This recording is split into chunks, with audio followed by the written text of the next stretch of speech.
Good afternoon, everyone. I'm Chris Parisi, the founder and president of the Rhode Island Small Business Coalition. You may have been expecting Lieutenant Governor Sabina Matos. However, she is on a much-deserved vacation this week, and she did not want to skip a beat with this small business town hall, so she asked me to host it today. For many of you that have been on these shows, you know I've been with these Lieutenant Governor Town Hall since April 2020, as well as Ben Bobber in the background producing this, advocating and representing our small business communities. And it's a great forum to hear from our government leaders, ask questions, and find solutions. And I've learned over the past year the power of collaboration is greater than the power of complaining. So our guests today, Director Mark Hayward, Director Matt Weldon, Director Liz Tanner, have consistently been on these town halls as a resource and supporter of our small businesses. And we'll get to introduce you to a new guest, so stay tuned. But before we bring them on, as well as our small business panel, I want to talk about a few issues that we're hearing from the small business community. Many small businesses in certain industries have not recovered from this pandemic and did not receive quite the amount of help that other industries have. So we want to make sure that during these next few critical months, there's an economic recovery package that supports these struggling businesses and industries that need a little bit of help to get through this year. Secondly, the top issue we're still hearing from small businesses is the hiring crisis. We're hearing from farmers, from hospitality, and others that cannot fill their open roles, which hurts their ability to operate their small business. Fortunately, the state, with the leadership of Director Matt Weldon at DLT, put a solution in place along with the General Assembly and the governor a few months ago, and that has certainly helped. I'm sure Matt will give you some stats about that. But it's obviously not helping everybody, and we need to continue to think about these next 5 weeks, how we can support our small businesses to get through the season. Perhaps we can use intermediaries like the chambers, like the associations, like the coalition that are very well aware of what their members need and can provide some direct assistance to them. And lastly, what we're hearing more frequently in the last 2 weeks is the fear of the Delta variant for COVID. Now, we all have to do our part, and the best solution to all of this is to get the vaccine if you are not currently vaccinated.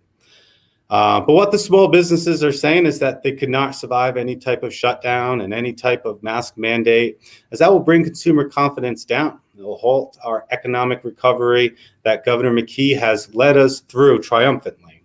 We cannot afford it. So all we ask is to make sure these decisions are based on those two metrics that have been the benchmark since COVID started, right? And that's fatality rate and hospitalization rate.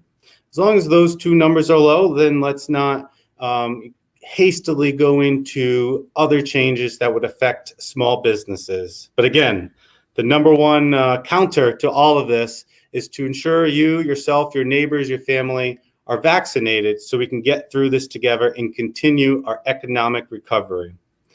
So with all that being said, I want to bring on our great guest today. And let's start off with the one and only Director Liz Tanner. Oh, we have Director Mark Hayward here. What a great surprise. Mark, how are you today? I'm doing great. Thank you very much. I apologize. I was having a little technical difficulty. Chris, every once in a while, because we're popping in and out of these things, we normally deal with teams, and I'm waiting for Ben to come on, and all of a sudden I realized I had to hit one more button, so I did. So no, I'm here. Thank you very much for having me today. A lot of exciting things going on. I want to first say that we did a employee retention tax credit seminar this morning. We had about 78 people on that because it works with the PPP. Some people who were not eligible for PPP or who took PPP are still eligible for the employee retention tax credit. And we have done 2 seminars like this, Chris. We're gonna try to do another one. We did it in conjunction with the Rhode Island Society of CPAs, which is Melissa Travis. And also this one here kind of focused on manufacturing. So we did it with Dave Chenevret, the executive director of the Rhode Island Manufacturers Association. Very successful. DeSanto and Priest did the presentation for us. And I think, we're trying to give people options. You talked about people who have not been completely helped. There were little things that were put in bills that allowed people to go beyond PPP to get additional things. And we fully understand the complications which are currently ongoing. Not everything is easy, as you know. The other thing is the agency has put in place a streamlined portal for the PPP forgiveness. And having said that, not all of our lenders have opted in yet. So tomorrow, the assistant administrator for Capital Access, Patrick Kelly, is going to be speaking to all of the lenders in New England. And we've encouraged them all to come online to listen to what he has to say, because the lenders have to opt into this portal. By opting into the portal, it gives the small business owner the ability to opt in themselves. So all they would have to do is just put their information into the system, and they would see what is needed for forgiveness. And I think what the agency is trying to do, Chris, is to make it as easy as possible for people to be forgiven. Now, having said that, the other two things that I wanted to raise today was the agency is moving towards on economic injury disaster loans, opening it full to the $2 million. So people who were in need of additional funds, and these are loans, those are not grants, the economic injury disaster loans. They were capped at 150, and then it went from 150 to 500. The agency has made a conscientious decision to now open that to the full 2 million. If you're eligible and you need additional resources, apply. Now, having said that, there are issues. The 4506T is taking time, which is the IRS verification. It is taking time to get those completed and to get people certified so that they can get to the next step.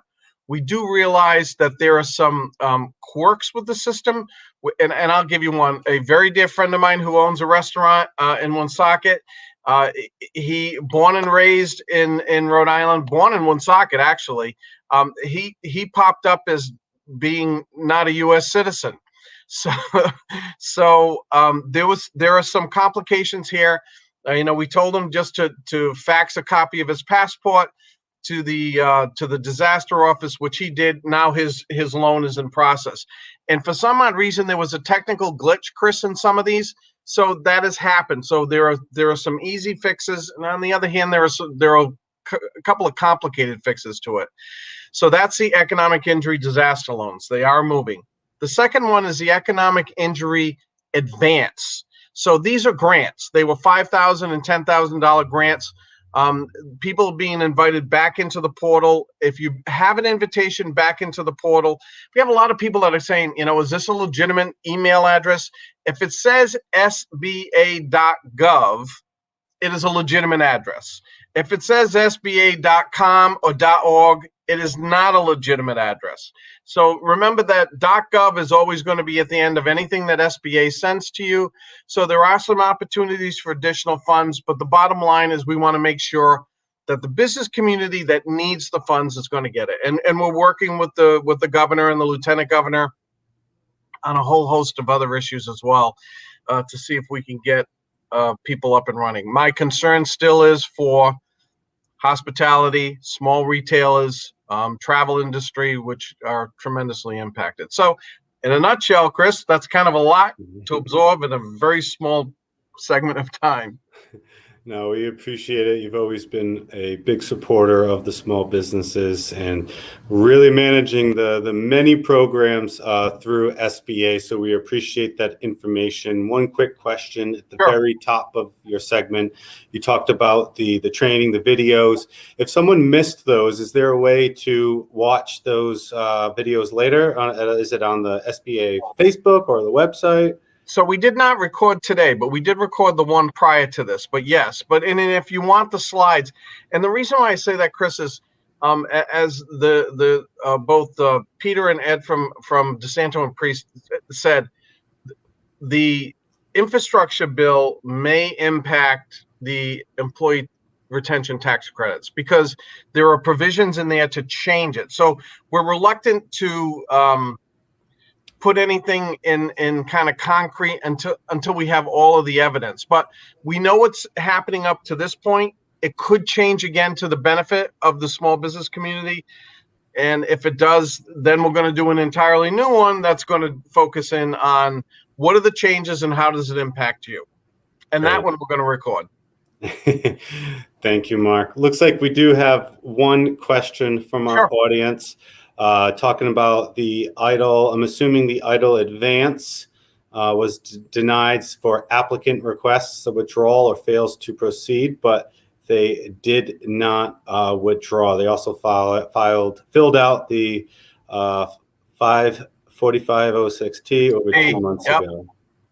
Yeah, and by the way, there are approximately 3.5 million that's in the queue for the 4506T, so it is taking some time. My recommendation, and I know Ben has put this up on the screen, if you have a question or there is a problem with there you go, Rhode Island_DO@SBA.gov, send us an email. We're checking on these. We do have access to the actual file where we can see what the issues are. We can't correct it yet. I'm of the opinion that we may have those authorities soon, but send us an email and let us check it out, and we'll see we'll go from there. All right, thank you. Well, we appreciate your time and everything you're doing. Thank you, Mark. Thank you, Chris. Appreciate it. Have a great day. Same to you. All right, next we have Director Liz Tanner, who has always been fighting for our small businesses from DBR. So Ben, let's bring on Liz if she is ready. Hello, Director Tanner. I'm happy to have Mark be the other Liz Tanner. That would be great. So I appreciate that. Mark's always been an advocate for small business for an entire lifetime. So we appreciate the work he does. That makes him sound a little old, though. So. Well, he's older than me, so I'm gonna let him take that. So that's true. So what do we have going on DBR? So, I'm getting a lot of the same questions over and over again. So I figured we would just address them right up front, which is what's going on with small businesses and any new restrictions coming down the pike. And so I'm really happy to say that there are no new restrictions coming out anytime soon, or at least that I'm aware of as of right now. But just to say that we are very much looking at what's going on. The data is being shared constantly. We also are looking very much at what the other states and the other big cities are doing. We had a meeting just this morning to talk about what we're seeing out there, very much listening to what the CDC has to say and trying to figure out how anything fits within Rhode Island or whether it doesn't, right? So the answer is I don't have any new rules or new guidance for you. But, there are things that are really important. And you hit on the biggest one, Chris, earlier, which is please, please, please get vaccinated. Please, please, please consider having your employees get vaccinated. All of those things are really, really important. There is still an ability to have a vaccination clinic at your place of work. If you're interested in that, you can reach out to, either to my office or you can reach out to the Department of Health and they will have a vaccination clinic at your place of work. If you want to make your own rules at your business, you can certainly do that. I still get that question a lot. So if you want to require a vaccination or you want to require a mask, those things are all options to a private business. So that's sort of the overarching. There's no new guidance, but stay tuned, right? Because things are changing and things are changing fast, and we're very much in tune with what the other states and the other cities and municipalities are up to. Thank you. One other question or initiative that a lot of our small businesses are talking about is licensing, right? And trying to simplify and centralize some type of licensing with the municipalities, with the state.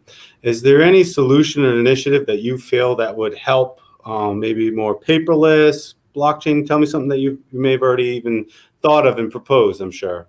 So this is my favorite subject, right? I really enjoy talking about it. When I came to state government in 2015, it was to make it easier to do business. And so that is what I'm constantly striving to do. And as part of that initiative in 2015, 2016, I looked at what does every other state do, right? Because as you know, Rhode Island tends not to be ranked very well. So I said, fine, what does somebody else do that's better from an ease of doing business standpoint? So I looked at all 50 states and I really didn't find any state that was doing it very well. There was some pretty good things in Utah, and there were a couple of particular cities that did things, Philadelphia in particular. But they were all pretty much the same thing. You go to that website, fill out that form, or print the form, fill it out, and mail it in, right? So Rhode Island was not unique in that perspective at all. However, then I started looking at Canadian provinces as well as some foreign countries, and there are some really cool things that they're doing there. And so we have attempted to try to copy what some of those countries and provinces are doing. And so we are very much actively looking at what's called a digital identity. And so essentially it's putting your information into one place once. And so Liz Tanner, 123 Main Street, Providence, Rhode Island. That way, then I enter it once, and I only have to enter it once. I don't have to keep entering it. And so we're starting doing something like that at the Department of Business Regulation. There's nothing public yet. We're still doing it behind the scenes, but so that there would be a way that you just enter the information one time and you don't have to do it again. Then ideally, we'd like to put more and more onto it, and having the ability to interact more and more frequently with government through that digital identity, so that you don't have to keep entering the information over and over again. And I don't want to say it's shared data, because each agency still holds on to their data, but you share the basic stuff like the address, your full name, what kind of business you own, things like that. So we're very excited. We do spend a lot of time looking at those other countries and big cities and provinces, but it's something that's really new and exciting. Particularly with what's going on with the federal dollars coming in. There's a lot of state governments who are looking at doing this. And we're really excited that Rhode Island had started to make that plunge a couple of years ago. And we're pretty far down the road and hoping to be able to announce something, hopefully in a couple of months. But that is something that Rhode Island's looking at. And it's very exciting because nobody else has done it in the country. That's great. Rhode Island can be the first, some type of initiative to make it easier to do business in the state. One quick question. I'm sorry, what do you call it? The digital? It's a digital identity. Essentially it's just one place to put your information. So, ultimately all those websites end up getting connected. When you open up a restaurant, you have to visit at least a dozen websites, nonetheless, some municipal locations and some federal websites. And while I'm not saying we're going to be able to add the municipalities or the federal government on, wouldn't it be nice if instead of those, let's just say 10 state websites, you could just enter it in one place and all of your information. So Liz Tanner, 123 Main Street, I own Liz's restaurant, and all of that information is there. And while I'm going to have to talk about some of the restaurant where I have my sink or what kind of water I have to Department of Health, and I'm going to have to provide my social security number to the Division of Taxation, and I'm going to have to create my limited liability corporation via the Secretary of State's office. If I can do all of those things in one place and not have to go to every single website, what a huge win that would be. That would be a huge win, make things more efficient, even from the state side, right? That would be more efficient for them as well. So that would be great, and something that the small business community is certainly asking for. And then maybe one day we can figure out how to incorporate the municipalities, into it as well, so we can really streamline. We're a small state, it could be possible. So that's something looks like, Liz, we do have one question. Ben, I don't know if you want to bring it on as a little bit longer. Thank you. So not sure if this is under DBR, but talking about the state, you have to fill out separate paperwork, it seems like, for state procurement. So from what I do know about this, this does not fall under DBR, but they are two distinctions, right? So whether you are a minority-based business or a women-owned business, you receive a certification. And I believe so it's a national program, right? So you receive that nationally. Once you get that, then you sort of own it, right? It's a credential of your business. Then when you want to apply for procurement, I think that's what they're saying. It's definitely a totally different system, right? So that's a national certification. And then you take that credential and then you go to state procurement to say, I am a WeBank, I think is what I've always called it. And so they're two totally different things. One's federal government, one's state government. And so that's logical that there would be two different systems there, and they're also not related. So unfortunately, that's not something that you could mix together. This is intentional. Makes sense. Right. And then there's also women, which is what they're talking about, but there may be minority-owned businesses, which is a little different. So awesome. All right. Well, thank you so much for your time. We appreciate all you do, Liz. Thank you so much. Thanks, Chris. Have a great day. All right, Ben. Next up, we have the director of DLT, a champion for all Rhode Islanders and a big fan of baseball, Director Matt Weldon. How are you doing today? I'm doing pretty well. Good job pinch hitting so far. There's a baseball reference.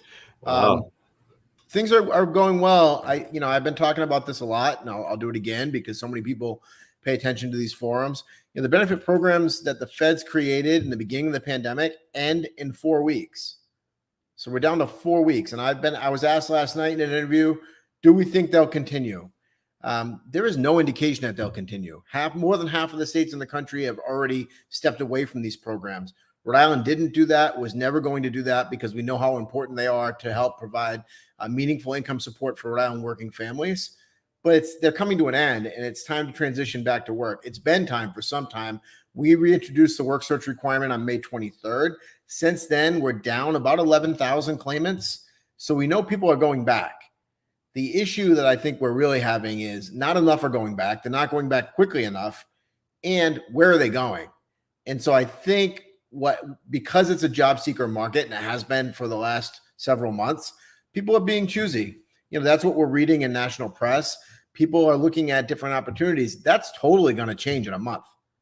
In a month, we're going to flip to an employer market where people need jobs. There's not going to be any federal benefit programs to support them. And so the whole dynamic is going to change. And I think a month from now, when we have one of these discussions, we'll be talking about how can you get me the right people opposed to how can you get me people. Just a quick update. We did change that law with the governor's leadership and with the General Assembly. We know it's working because every report I get, which is twice a week, each of the 4 metrics I look at are increased by at least 200 unique individuals every time. So right now we're at 2,940 people that qualified for a payment that wouldn't have without changing the law. Those people all went back to work part-time. Another 3,411 people have reported they're earning more than 150% of their benefit. That means they're basically working full-time again. 9,500 families have maximized their income because we increase the amount that they could keep. That's money their family keeps and gets returned right to our local economy. And 9,928, so that's the number I'm looking at. We're getting close to 10,000 have reported they're working any hours at all while collecting. So we're getting close to 10,000 people. It's a big change, and that makes sense. 11,000 fewer people on unemployment. We're getting there. The numbers add up, but there's so much more to do.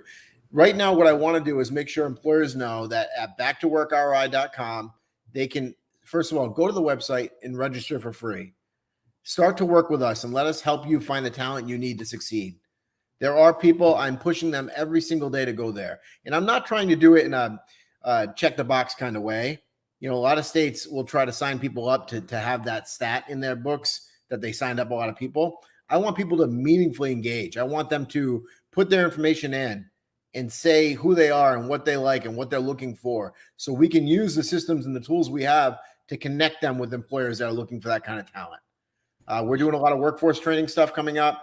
Everything's at backtoworkri.com. I encourage everybody to take a look. And for backtoworkri.com, that is for both employees and employers. Is that correct? That's right. We wanted a single landing page for both. That's right.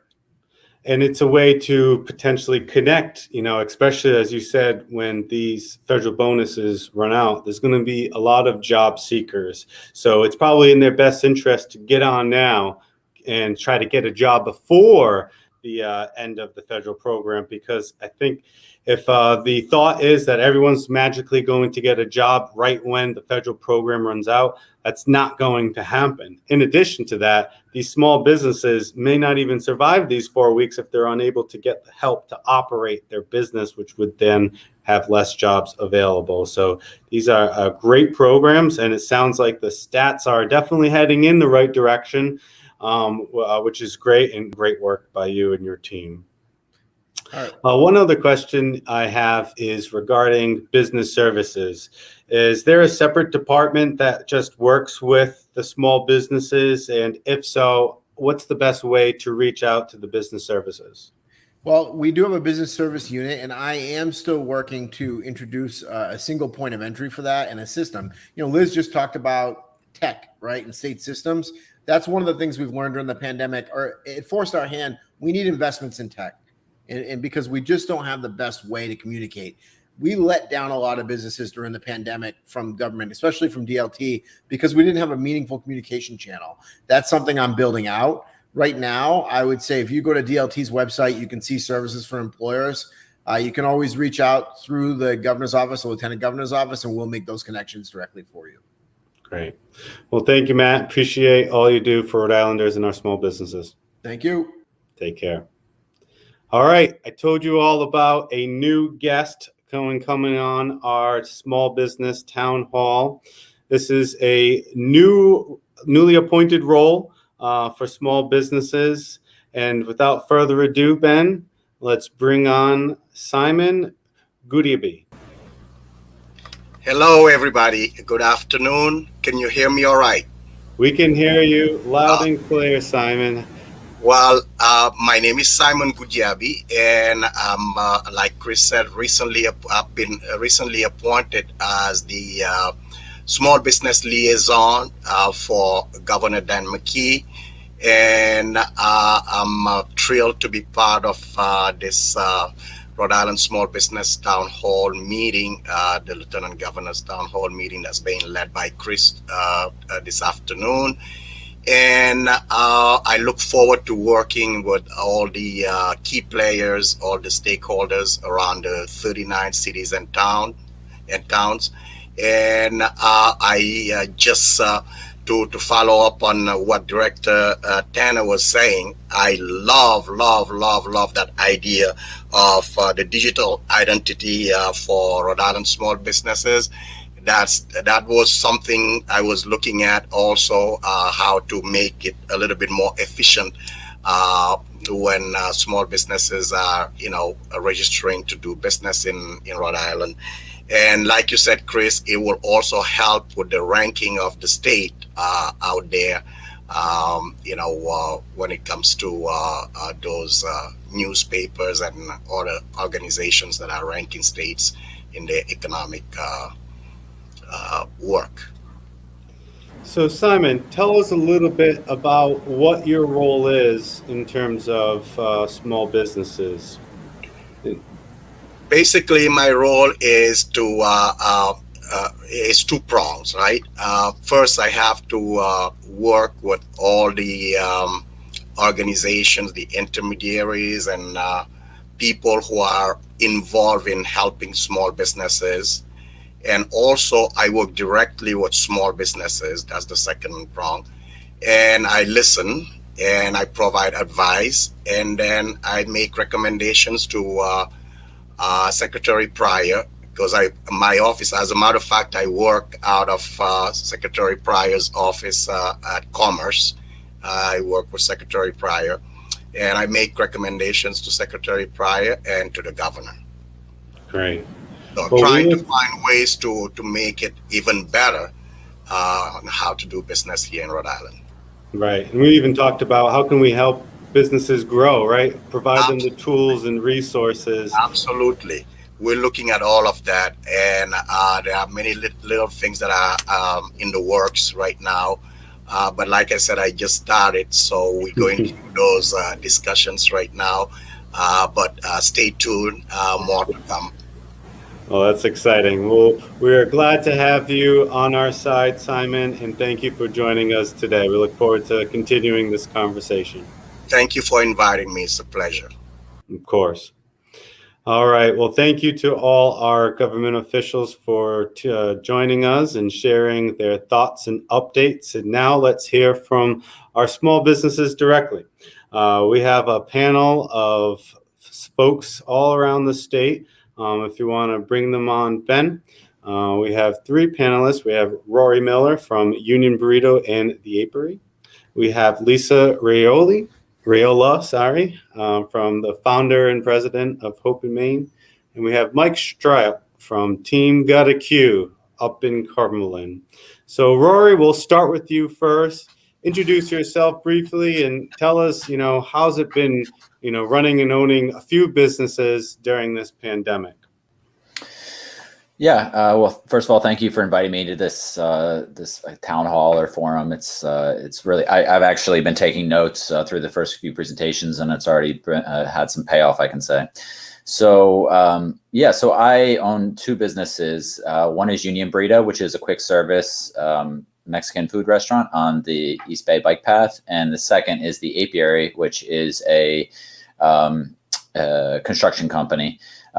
Both companies were affected in very different ways by the pandemic, and that actually has been true. There's been stretching of resources, and then it's feast or famine at different points for different reasons as the effects of the pandemic rolled through. So right now, I have my construction business that is unbelievably busy, and it's stressful thinking about how we can manage the demand for our services.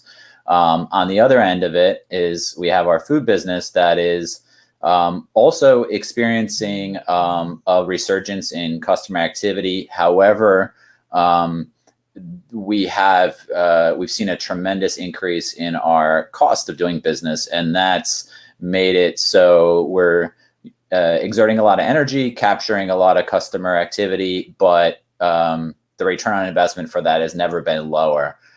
So we are thinking strategically about ways to be more efficient, and that's ongoing conversations with vendors. Yesterday we met with a food procurement source and trying to think creatively, and most importantly, look at possibly some new business models, particularly cooperatives, that can allow us to kind of as I'm sure everyone in this panel knows, and anyone who owns a small business, is you always have more problems than time. And if we can kind of work collectively in some ways, we might be able to focus on one problem while a friend who's in a similar position can tackle another problem, and we can actually start moving forwards instead of feeling like it's one step forward, one step backwards constantly. That's me, Rory Miller. Thank you, Rory. Very interesting. And Mike, we'll go to you next, because I feel I've heard from you and you're sharing some of these same concerns as a restaurant owner. So if you want to unmute and kind of tell us a little bit about what it's like to run a restaurant during this pandemic and deal with the rising labor and food costs. Yeah, it's been a lot of fun. Good morning, y'all. So we had a couple different divisions in our business. We have a full-size 140-seat restaurant. Then we have a catering business with a lot of weddings that we didn't give. We have a food truck and festival division that was doing fantastic. We were considered to be one of the best in the country. And so over the course of the past 2 years, we basically had to shut down our festival and food truck business at a loss of about $1.5 million. So we've had to rely on the restaurant and then opening up a couple of off-site trailers to supplement that. And as was just explained, food costs right now are through the roof. And we're a restaurant that uses about 15,000 pounds of meat a week. We're definitely a meat house. And so when you're used to brisket at $3 and something a pound and you're paying $7 or $8 or $9, that's when you start writing market price on your menu to try and recover what you can. So what, and we weren't, like a lot of the small and medium restaurants here, we weren't privileged to get a lot of that grant money that was being thrown around in Rhode Island. There was, I can name 4 restaurants in my own town that got a lot, and plus, the Federal Hill people and the Newport people, and there was millions of dollars that were thrown around, and most small and medium businesses did not get that money. The restaurants were not privy to get that. I think in the last grant, they gave me like $750. It's like, okay, well, I know somebody that got $1 million. I know somebody that got, a little more, a little less, because they like to brag about it. We kept all of our staff all during the pandemic. We didn't lose anybody. We paid them. We took care of them. We were operating at about a $16,000 a week loss. Not that we're losing money that way, other than we weren't paying the rest of our construction bills. We weren't paying our bills very much. We were being selective as to how we could pay. Right. And we're still doing that now. I mean, even though the restaurant's doing well, our offsite's doing well, we're still, we're going to struggle. And with SBA monies and so forth being basically held up because, as we heard earlier, and things like that, I mean, there's no end in sight. Right. Me, on the other hand, I'm a fighter. So I've stood up to all of it, my wife and I, and some more business associates we have. And all so right.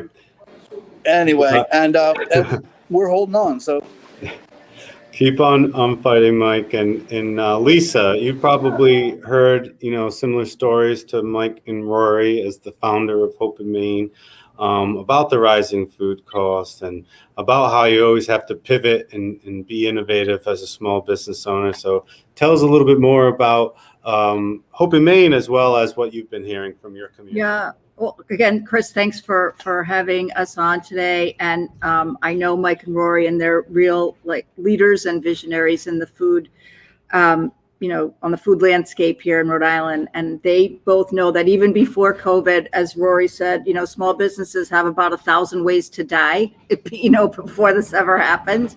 And, and now, if you are running a small business, you sort of have your feet in two rowboats, like one foot in one rowboat and one other. They're going like this. And the one rowboat is survival in terms of your staff, your ability to, keep up with inflation, deal with potentially a looming crisis of variants in the fall. But then you're also trying to innovate, right? So you have to think about the future. I mean, you can't fail if you don't quit, but you've got to keep innovating. And I think that's the huge challenge, to both have the energy to survive and innovate at the same time is an incredible challenge for our businesses. We have about 90 businesses that are at Hope in Maine right now. We've graduated over 350 businesses. So I used to say, when you've seen one small food business, you've seen one, but really, we now have seen so many that we see, a lot of common denominators. And I'll just add, on top of the difficulties of being a small food business, if you're a small food business that's owned by a woman or owned by a person of color, that intersectionality means that you're dealing with just that many more challenges, in terms of access to capital, issues with, working capital, credit, et cetera, access to markets. It's just, just a boatload of challenges. I think, I actually have some optimism, because COVID really, gave us radical permission to innovate and think differently. And I do think that it was a wake-up call for state and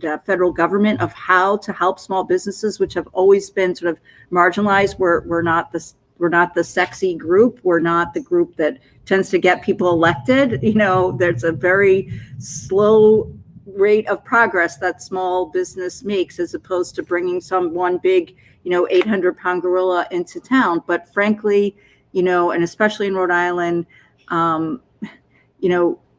the economy really rests on the shoulders of our small businesses here, and our small businesses are going to make or break this economy. So this focus is mission critical right now. We're a group that works in one vertical space, food. We know it really well, and we know that people need technical assistance and financing. They need infrastructure, and sometimes shared infrastructure, in order to scale. I mean, why is every small business tilting at the same windmill when we could maybe have some shared resource? Because that's exactly what Hope in Maine is. And then the third thing they need is access to markets. It's those three things. It's kind of simple when you boil it down that way, but those are the three things they need. And it was a hodgepodge in the fall. I think we sort of did what we could, but as Mike said, a lot of people, I described it as Noah's Ark, like the Ark was sailing away and some people were swimming after it, trying to catch up, and some didn't, some just weren't going to make it. So there's still people swimming behind the Ark of, small business resources. And we need to kind of think about how we bring everybody on board and we solve those three problems: finance and technical education, infrastructure that we can share. Maybe it's a shared platform for online ordering or something like that, that's many small businesses didn't have access to that technology. And then the third piece of access to markets, the procurement. Someone asked the question about procurement. We do not have enough institutions which do massive purchasing in the state, dealing with small businesses and being rewarded for that, and thinking about how they can substitute what we buy now for what a small business can offer. So those are sort of the things that we're seeing. Well said. Well said, Lisa. Those three key items. And you talked about how small businesses really weren't at the forefront originally, and COVID kind of opened that up. Well, hey, we are the backbone of the economy and the communities and jobs. So we know the governor and lieutenant governor are big proponents of small businesses. That's why the Rhode Island Small Business Coalition formed, to have one centralized voice for all small businesses and all industries and all communities, so that we can collectively have the power and resources to connect and advocate for our small businesses. So Rory, I want to go back to you to kind of piggyback off of what Lisa said, talking about how small businesses can come together to share resources or share ideas. You were kind of briefed upon a food procurement co-op. Can you tell us briefly a little bit more about that?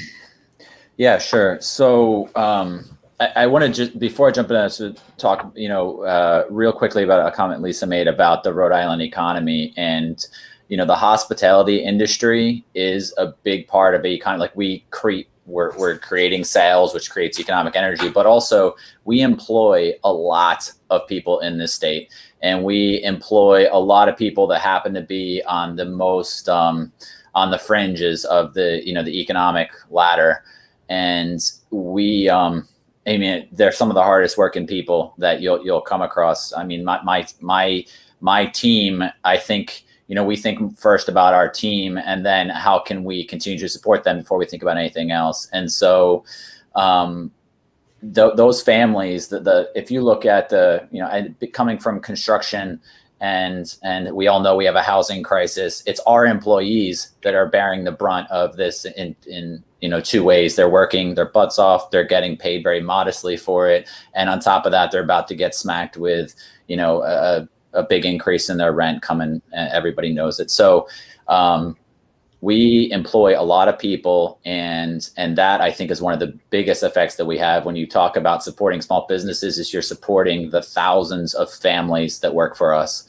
But about procurement, yeah. So this is one of the things we're trying to do to get more nimble is we just met yesterday with the general manager of Restaurant Depot, which many of you probably are familiar with, and spent some hopefully enjoyable time, but stressful time in Restaurant Depot, running around and grabbing your produce or what it may be. Our business gets about 60% of our product right now from Cisco, and Cisco has been, we get notifications every week that says, hey, heads up, there's going to be some volatility across the board on your price. If you see something that jumps out, give us a call and we'll see what we can do for you.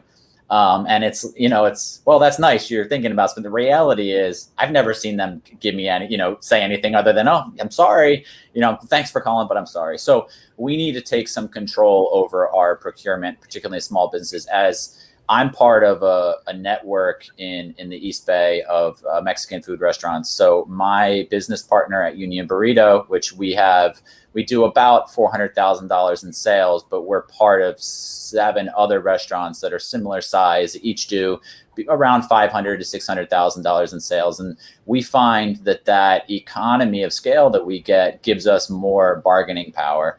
And so we're starting to think about that bargaining power in different ways. One small restaurant can't really have a lot of leverage, but when we go into Restaurant Depot and say, hey, look, we do $700,000 in food purchases a year. Currently, we're spending about maybe $500,000 of that with Cisco. What can you do for us? And that's actually that conversation started. We're going to be getting our own refrigerated vans and doing our pickup. And the reason why is because our margins between purchasing from Cisco, which is, a whole suite of services, you're just clicking what you want online and it shows up at your door, hopefully, in the time they say it will. That's not happening right now. But if you that service is costing me about 22 to 24% more to get it from Cisco than if I go and pick it up myself.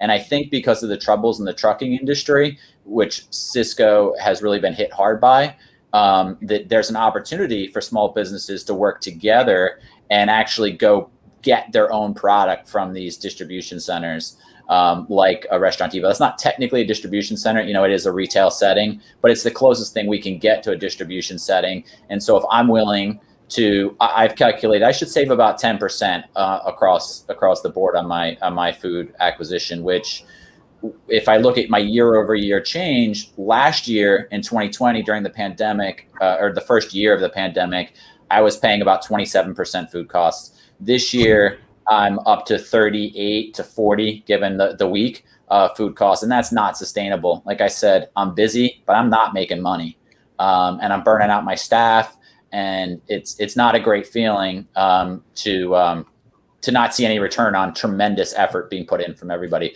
So I think that there's some opportunities. I would like to experiment with, at first, our 6 businesses getting and procuring our own food and doing our own distribution out to our restaurants. But I think that there's opportunities for a cooperative to exist where I could go to, a dozen, 2 dozen, 3 dozen restaurants in the East Bay and say, guys, let's get together. Let's buy a warehouse space and let's start negotiating with a meat producer and let's start warehousing our own chicken. 60% of my protein is chicken. I spend a lot on chicken and a lot on cheese. If I could buy that along with 5 or 6 other restaurants like me, and we store it off site, in a refrigerated facility, we might be able to have more control over our margins. And again, instead of us just being one guy that's frustrated but doesn't have the time to solve problems, it's a bunch of us. And I think we can do something that might change, some of the big numbers that we go up against, which is our food costs, as Mike would attest. That's so. Yeah. Well, I love the fact that you're thinking of innovative solutions to get through, this pandemic and everything, that even post-pandemic, we're going to have high food and labor costs. So love the fact that you're thinking innovatively, working collectively with other small business owners on how we can solve these issues. And Mike, and then I want to go to you, Lisa. Mike, you're nodding your head a lot during that. So I'm assuming that you feel that pain of those rising food costs that you were talking about. And my question is, what do you think about an idea like that? Is that something that you think, maybe folks in, the Blackstone Valley could do, and if it works out? It's interesting. Restaurants his size and of that proportion, that is the perfect candidate to do exactly what they're doing. The buying power there should be spectacular. I have a little bit. We're actually big enough on our own now that we're actually going to the wholesalers on our own as just our restaurant. Like I said, we're 20,000 pounds of meat every single week. And so we're in the position where I have to get rid of the Reinhardts and PFGs and Cisco because they're A, not doing me any good. And B, when their buyer decides they don't want to get what we need, they'll substitute whatever they want. And that just takes the quality of my food down substantially. When I get briskets that are junk, or when I get 19-pound briskets with 9 pounds of fat on them, that shrink is already 50% before I even start cooking. And when the price is up, my food cost goes even above 40. I mean, we've gone as high as 50%. My labor cost is a good 25 to 30% right now because I've kept my whole staff, and right. So I'm not going to do anything any different. So we're not making money right now. We're riding it out. The landlord gave us a break and then didn't. But anyway, but back to your question. I love the concept that he mentioned. I absolutely love it. I think it's fantastic. Again, we're going to, as I've actually already let on to you, we're looking for another facility right now because we want to be able to bring in a large amounts of product all the time and bring it in from the wholesalers, go directly to our beef suppliers and our chicken suppliers and all that, and get it directly.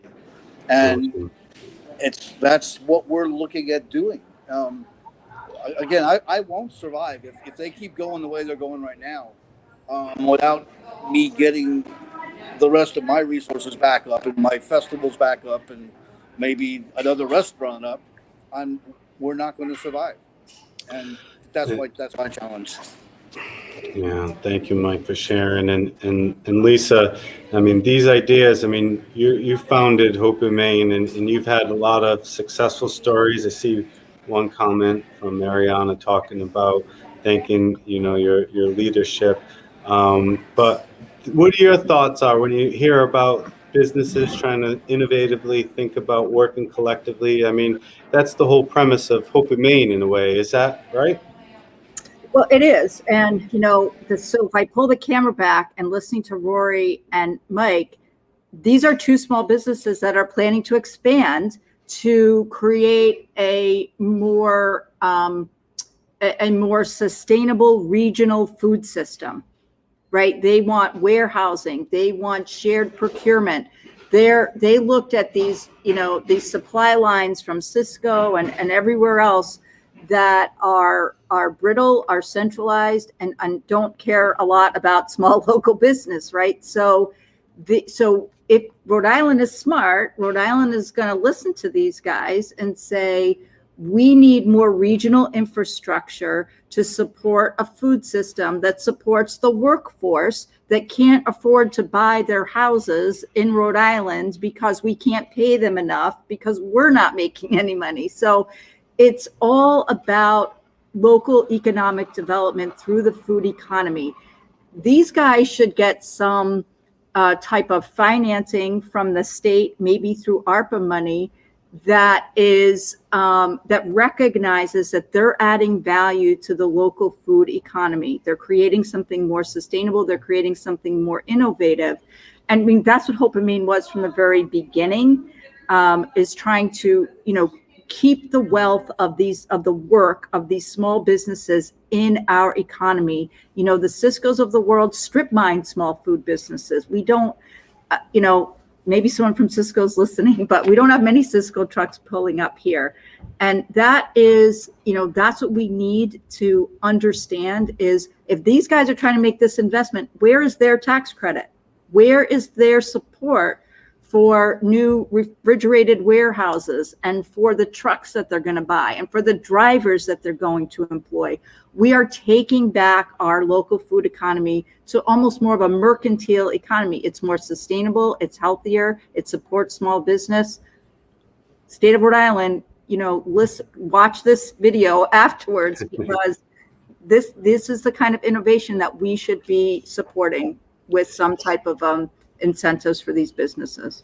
Great point. And one other avenue that we're kind of talking about but didn't point out directly is the ag and growing industry, right? About Exactly. 3 to 4% of the food that we import is from Rhode Island. We need to increase that number. We have a great agriculture community that is really looking to support the food ecosystem because we have a few food scarcity issue, right? That report came out that 1 in 4 households do not have enough food.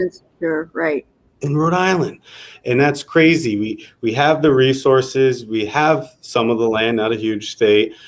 We have a great agriculture community, we have some great restaurateurs. And if we can all work together into one ecosystem to make it more efficient and keep it within the state, as everyone has mentioned, I think that will help us, continue to not only recover from this pandemic, but develop further into a sustainable model. And we're just talking food. There's other industries out there, right? We're talking about prices in pool industry. A commenter have quadrupled for many products. So there's a lot of industries that are feeling the strain of inflation and supply constraints. And if we can kind of take back the power, as everyone's saying, and work together in an ecosystem, then we can do better. And we also have another comment talking about shoplocalrhodeisland.com. That's a way to support local, buy local, take the power, don't do Amazon.